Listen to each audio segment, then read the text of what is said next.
Good morning, students. Today we will start third chapter of history, that is empires, in which we will study about an empire across 3 continents. 3 continents में फैले हुए empire के बारे में हम पढ़ेंगे। और वो empire कहाँ था? वो empire उसी एरिया में था जहाँ पर कि हमने मेसोपोटामियन सिविलाइजेशन के बारे में पढ़ा है।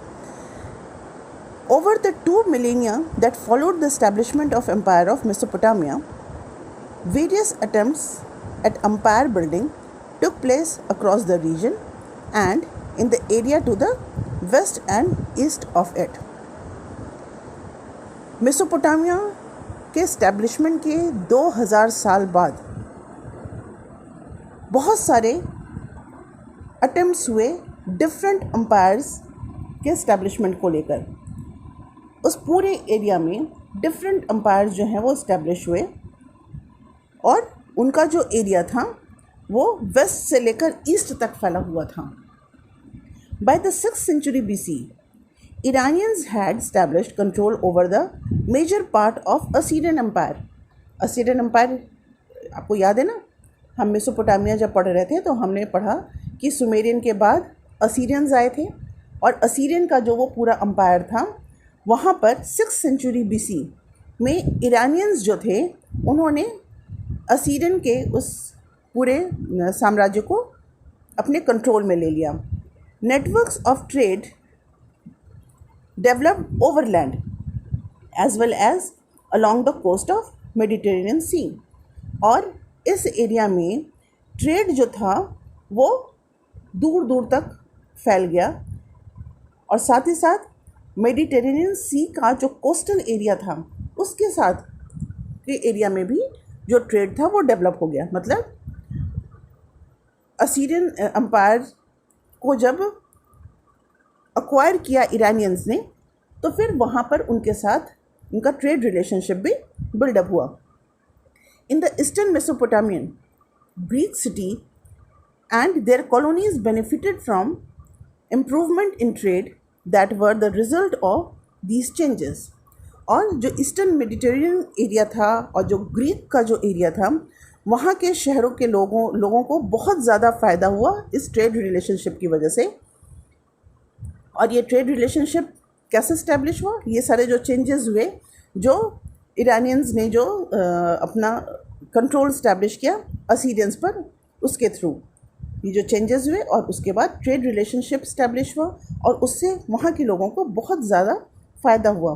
दे also benefited from close trade with nomadic people to the north of the Black Sea, और ब्लैक सी के नॉर्थ के एरिया तक इनका जो ट्रेड था, ट्रेड रिलेशनशिप वो इस्टेब्लिश हुआ और वहाँ पर रहने वाले जो नोमेडिक पीपल थे उनके साथ भी उनका ट्रेड रिलेशन इस्टेब्लिश हुआ। In Greece, for the most part, city-states such as Athens and Sparta were the focus of civic life। जो ग्रीस सिटी थी उसका जो मेन जो सिटी स्टेट था एथेंस और स्पार्टा, उसका जो मेन फोकस था वो सिविक लाइफ की तरफ, मतलब एक शहरी लाइफ की तरफ उनका फोकस था। मतलब वो एक अच्छे खासी सिटी थी। From among the Greek state में वो फेमस 2 सिटी स्टेट थे। In the late 4th century BC, the ruler of the kingdom of the Macedon Alexander undertook a series of military campaign and conquered part of North Africa, West Asia and Iran. 4th century BC में जो मेसिडोन का एक king था Alexander, उसने इस पूरे area में military campaign किए। मिलिट्री कैंपेन मतलब अपनी सोल्जर्स को लेकर वो निकल पड़ा, बहुत सारे उसने अटैक किए और एरियाज़ को कॉन्कर करता चला गया। और इस तरह से वो अफ्रीका का, नॉर्थ अफ्रीका का पार्ट, एशिया का वेस्टर्न पार्ट और ईरान का जो एरिया था अलेक्जेंडर ने उस पर कंट्रोल कर लिया, reaching up to the Beas. और साथ ही साथ वो इधर इंडिया की तरफ भी बढ़ा और इंडिया में ब्यास रिवर जो है उसके किनारे तक उसने कॉन्कर कर लिया। Here his soldier refused to proceed further east. अब यहाँ पर उसके, आप लोगों ने अपनी इंडियन हिस्ट्री में भी पढ़ा है ना कि ब्यास रिवर के इधर हमारे एक किंग था पोरस, ठीक है, जो कि बहुत ज़्यादा पावरफुल किंग था। अलेक्जेंडर और पोरस की स्टोरी आपने पढ़ा है।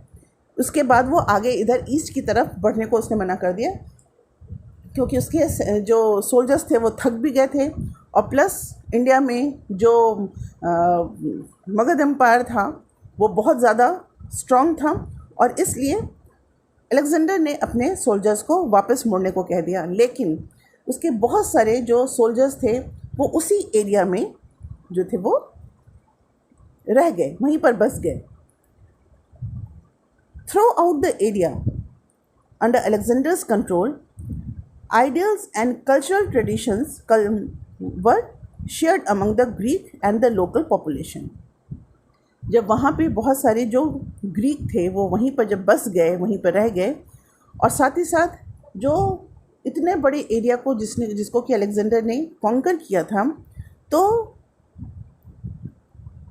उनके जो आइडियल्स और कल्चर और ट्रेडिशंस जो थे वो एक दूसरे के साथ एक्सचेंज हुए। वहाँ के लोकल पीपल और ग्रीक पीपल के बीच में ये सारे जो कल्चर एंड ट्रेडिशन शेयर हुए। The region on the whole become Hellenized, और वो पूरा एरिया जो कि अलेक्जेंडर के कंट्रोल में था वो हेलेनाइज्ड हो गया। हेलेनाइज्ड का मतलब कि उसमें एक तरह से ग्रीक इन्फ्लुएंस जो है वो देखने को मिला, मतलब ग्रीक कल्चर का आप कह लो कि ज़्यादा इन्फ्लुएंस वहाँ पर देखने को मिला।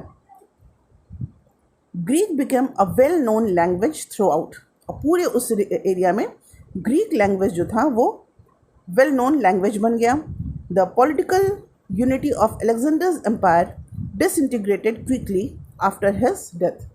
लेकिन ये जो इतना बड़ा एम्पायर उसने इस्टेब्लिश किया था अलेक्जेंडर ने, उसकी जो इंटीग्रिटी थी, उसकी जो यूनिटी थी, वो धीरे धीरे डिसइंटीग्रेट हो गई, बिखर गई अलेक्जेंडर की डेथ के बाद। But for almost 3 centuries after, Hellenistic culture remained important in the area. Alexander की डेथ के बाद धीरे धीरे वो एरिया जो था वो डिसइंटीग्रेट होता गया, लेकिन हेलेनिस्टिक कल्चर जो था, वो ग्रीक का जो कल्चर था, वो 3 century बाद तक भी उस एरिया में इम्पॉर्टेंट बना रहा। The period is often referred to as the Hellenistic period in the history of the region, और उस एरिया का जो हिस्ट्री है उसमें वो जो समय था उसको हेलेनिस्टिक पीरियड भी कहा जाता है। But this ignores the way in which the culture, especially Iranian culture associated with the old empire of Iran, were as important as, if not often more important than, Hellenistic notions and ideas. लेकिन धीरे धीरे मतलब ये है कि Hellenistic जो ideals थे वो इम्पॉर्टेंट तो थे ही, लेकिन धीरे धीरे इरानियंस जो है उनका कल्चर भी वहाँ पर धीरे धीरे उसका भी इन्फ्लुएंस होने लगा। This section deals with important aspects of what happened after this.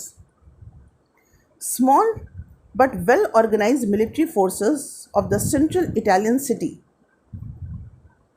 of Rome took advantage of the political discord that followed the disintegration of Alexander's empire and established control over North Africa and the Eastern Mediterranean from the 2nd century BC. अब जब Alexander की death हो गई और वहाँ पर जब वो पूरा का पूरा उसका एम्पायर जो था वो डिसइंटीग्रेट होने लगा, तो जो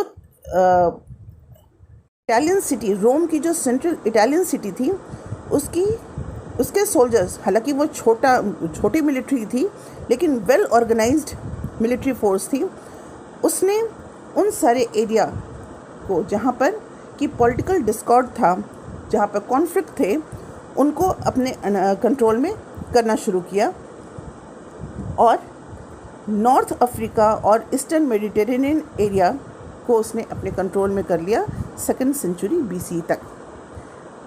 eight the time Rome was Republic.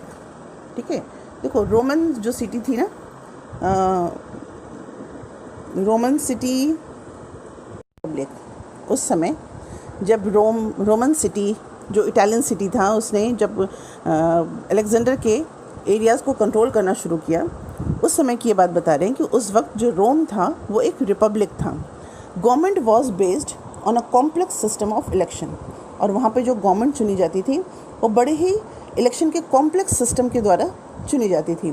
But its political institutions gave some importance to birth and wealth and society benefited from slavery. ठीक है, तो वहाँ हालांकि वो रिपब्लिक था, बट जो वहाँ का पॉलिटिकल इंस्टीट्यूशन था वो बर्थ और वेल्थ को बहुत ज़्यादा इम्पोर्टेंस देता था. मतलब किसी का बर्थ किस फैमिली में हुआ है, कहाँ हुआ है, ठीक है, उस पर बहुत इम्पोर्टेंस देता था. और साथ ही साथ जो वेल्दी पर्सन्स थे उनको भी इम्पोर्टेंट देता था. और ऑब्वियसली इसका मतलब कि कुछ जो पुअर लोग थे उनको वो स्लेव के रूप में काम करते थे, और वो जो सोसाइटी थी वो स्लेवरी से भी बहुत ज़्यादा बेनिफिटेड होती थी. The forces of Rome established a network for trade between the state that had once been part of Alexander's empire. ये जो रोमन एम्पायर था उसने अलेक्जेंडर, एक टाइम में जो अलेक्जेंडर का एरिया हुआ करता था उसके साथ उसने ट्रेड रिलेशनशिप स्टार्ट किया. In the middle of the first century BC, under Julius Caesar, a high born military commander, this Roman empire was extended to present day Britain and Germany. First century BC के middle तक Julius Caesar एक military commander था. उसने Roman empire को extend किया, उसको बढ़ाया. जो ब्रिटेन, आज का जो ब्रिटेन और जर्मनी का एरिया है, जूलियस सीजर ने उस पूरे एरिया को अपने कंट्रोल में कर लिया. Latin was the main language of the empire, और उस एम्पायर का जो कि जूलियस सीजर ने बनाया था वो उस लैटिन वहाँ की जो थी इम्पॉर्टेंट मेन लैंग्वेज हो गई. Though many in the east continued to use Greek, and the Romans had a great respect of Hellenic culture. हालांकि जो लैटिन लैंग्वेज था वो इम्पॉर्टेंट लैंग्वेज था, लेकिन बहुत सारे लोग जो ईस्ट में रहने वाले थे वो अभी भी ग्रीक लैंग्वेज बोलते थे, और जो रोमन्स थे उनका वो ग्रीक कल्चर का बहुत ज़्यादा रेस्पेक्ट करते थे. There were changes in the political structure of the empire from the late first century BC, and it was substantially Christianized. ठीक है, फर्स्ट सेंचुरी BC तक आते आते जो पॉलिटिकल स्ट्रक्चर है इस रोमन एम्पायर का वो चेंज हुआ, और ये ज़्यादा मतलब बहुत ज़्यादा क्रिश्चियनाइज्ड हो गया. और क्रिश्चियनाइज क्यों हो गया? क्योंकि जो एम्परर था कॉन्स्टेंटाइन वो क्रिश्चियन बन गया, और उसके क्रिश्चियन बनने की वजह से वो पूरा का पूरा एरिया जो था वो क्रिश्चियनाइज्ड हो गया फोर्थ सेंचुरी CE तक. To make government easier, the Roman empire was divided into eastern and western halves in the 4th century CE. ठीक है, अब क्योंकि एम्पायर बहुत ज़्यादा बड़ा हो गया था तो उसको प्रॉपर तरीके से गवर्न करने के लिए रोमन एम्पायर को दो पार्ट में डिवाइड कर दिया गया. वेस्टर्न पार्ट, आधा वेस्टर्न पार्ट था और आधा ईस्टर्न पार्ट था. But in the west there was a break down of the arrangement that existed between Rome and tribes in frontier areas. ठीक है, तो वेस्ट का जो पार्ट था वहाँ पर जो ये अरेंजमेंट था उसका एक तरह से ब्रेक डाउन हो गया. मतलब रोम का जो वेस्टर्न पार्ट था वहाँ पर जो ट्राइबल्स थे, जो फ्रंटियर एरिया में जो ट्राइबल्स थे उनके साथ ये सारा जो अरेंजमेंट था रोमन एम्पायर का वो ब्रेक डाउन हो गया. This arrangement dealt with trade, military and recruitment and settlement. और ये अरेंजमेंट किस तरह का था? ये अरेंजमेंट था ट्रेड से रिलेटेड, मिलिट्री में जो रिक्रूटमेंट होता था उससे रिलेटेड, और सेटलमेंट से रिलेटेड। तो ये जो अरेंजमेंट था अब वो वेस्टर्न साइड में वो अब लगभग टूट गया। And the tribes increasingly attack the Roman administration. और ये ट्राइबल पीपल का लगातार अटैक होने लगा। Conflicts increased in scale and coincided with internal dissension in the empire, leading to the collapse of the empire in the west by the 5th century CE। और ये जो लगातार अटैक होते रहे तो उससे वेस्ट का जो रोमन एम्पायर का जो वेस्ट का पार्ट था वो कोलैप्स हो गया। Tribes establish their own kingdom within the former empire, though with the prompting of Christian Church, a Holy Roman Empire was formed from some of these kingdoms from the 9th century CE. This claimed some continuity with the Roman Empire. 5th century आते आते जो western part था Roman empire का वो collapse हो गया, लेकिन जो क्रिश्चियन चर्च थे उनके थोड़ा सा उनके प्रमोशन के थ्रू, उनके थोड़े सहयोग से कुछ स्टेट्स ने मिलकर एक होली रोमन एम्पायर फॉर्म किया। और 9th सेंचुरी CE तक जो ये होली रोमन एम्पायर स्टैब्लिश हुआ, ये क्लेम करता है कि अर्लियर रोमन एम्पायर से इसका कहीं ना कहीं इसकी कंटिन्यूटी थी। Between the 7th century and the 15th century, almost all the lands of the Eastern Roman Empire centered on Constantinople came to be taken over by the Arab empires created by the followers of the Prophet Muhammad, who founded the faith of Islam in the 7th century and centered on Damascus, or by its successor who ruled from Baghdad initially. Holy Roman empire का जो east का part था उसको 7th century और 15th century के बीच Arabs के through अरब उसको control कर लिया गया और वहाँ अरब एम्पायर जो है वो इस्टेब्लिश किया गया, जिसका कि जो कि प्रॉफिट मोहम्मद या फिर उनके फॉलोअर्स के द्वारा पूरा एम्पायर कंट्रोल किया गया। और उसको दमिश्क को उसका सेंटर बनाया गया।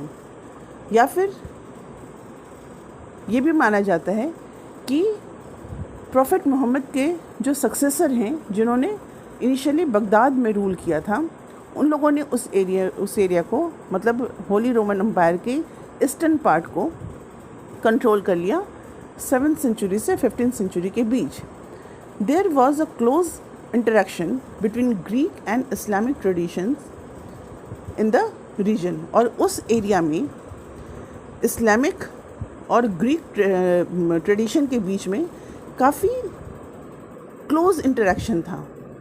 The trading network of the area and its prosperity attracted the attention of pastoral peoples to the north, including various Turkish tribe। और जो ट्रेडिंग नेटवर्क था जिसकी वजह से वो रीजन जो बहुत ज़्यादा प्रॉस्पर था, तो उस रीजन की प्रॉस्पेरिटी ने जो पेस्टोरल ट्राइब्स थे नॉर्थ एरिया में, जिनको कि टर्कीज ट्राइब भी कहा जाता है, वो बहुत ज़्यादा अट्रैक्ट हुए and who often attack the city of the region and established control. और उस एरिया में इन ट्राइबल्स का काफ़ी ज़्यादा अटैक हुआ और उन्होंने इस एरिया में अपना रीजन भी स्टैब्लिश किया।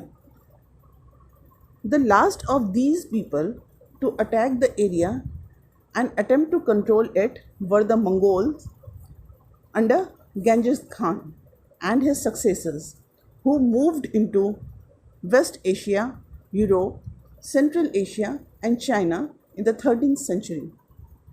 तो इस तरफ से टर्की की तरफ से जो पेस्टोरल ट्राइब्स थे उन्होंने ईस्टर्न रोमन एरियाज़ में अटैक किया उसकी प्रॉस्पेरिटी को देखकर, और इन अटैकर्स में मोस्ट प्रोबेबली जो लास्ट थे वो मंगोल्स थे, जिन्होंने गेंजिस खान के अंडर में और उनके सक्सेसर्स के अंडर अटैक किया था इस एरिया में, और धीरे धीरे West Asia, Europe, Central Asia और चाइना तक इन्होंने अपना कंट्रोल स्टैब्लिश कर लिया था 13th सेंचुरी तक. All these attempts to make and maintain empires were driven by the search to control the resources of the trading networks that existed in the region as a whole, and to derive benefit from the links of the region with other areas such as India and China. ये सारे जो attack हुए या फिर Roman empire पर जो control establish करने का जो ये एफर्ट किया गया, उसके पीछे रीज़न था इन सर्च ऑफ रिसोर्सेज. वो उन रिसोर्सेज पे और उन ट्रेडिंग नेटवर्क पर कंट्रोल करना चाहते थे जो कि उस पूरे रीजन में फैला हुआ था, और उससे वो कहीं ना कहीं बेनिफिट गेन करना चाहते थे जो उस एरिया में के रीजन से अटैच था, और साथ ही साथ इंडिया और चाइना से भी अटैच था. उन सारे एरियाज़ में जो रिसोर्सेज थे उन पर कंट्रोल, और साथ ही साथ जो ट्रेडिंग नेटवर्क था उस पर कंट्रोल करने के लिए ये सारे अटैक्स जो थे वो किए जा रहे थे. All the empires evolved administrative system to give stability to trade. जितने भी एम्पायर्स इस रीजन में हुए उन सब ने एक एडमिनिस्ट्रेटिव सिस्टम स्टैब्लिश किया ट्रेड को स्टेबल करने के लिए. They also evolve different types of military organisation. The achievement of one empire were often taken up by its successor. Over time the area came to be marked by Persian, Greek, Latin and Arabic above many other languages that were spoken and written. जितने भी empires वहाँ पर थे उन्होंने administrative system को बेहतर बनाया trade में स्टेबिलिटी लाने के लिए, और साथ ही साथ बहुत सारे डिफरेंट मिलिट्री ऑर्गेनाइजेशंस भी जो इस्टेब्लिश किए गए, इवॉल्व किए गए, और एक एम्पायर का अचीवमेंट उसके सक्सेसर्स के थ्रू और भी बढ़ाया जाता था, और इस तरह से वो पूरे एरिया में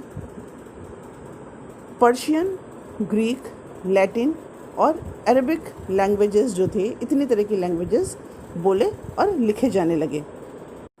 the empires were not very stable. This was partly due to dispute and conflict over resources in various regions.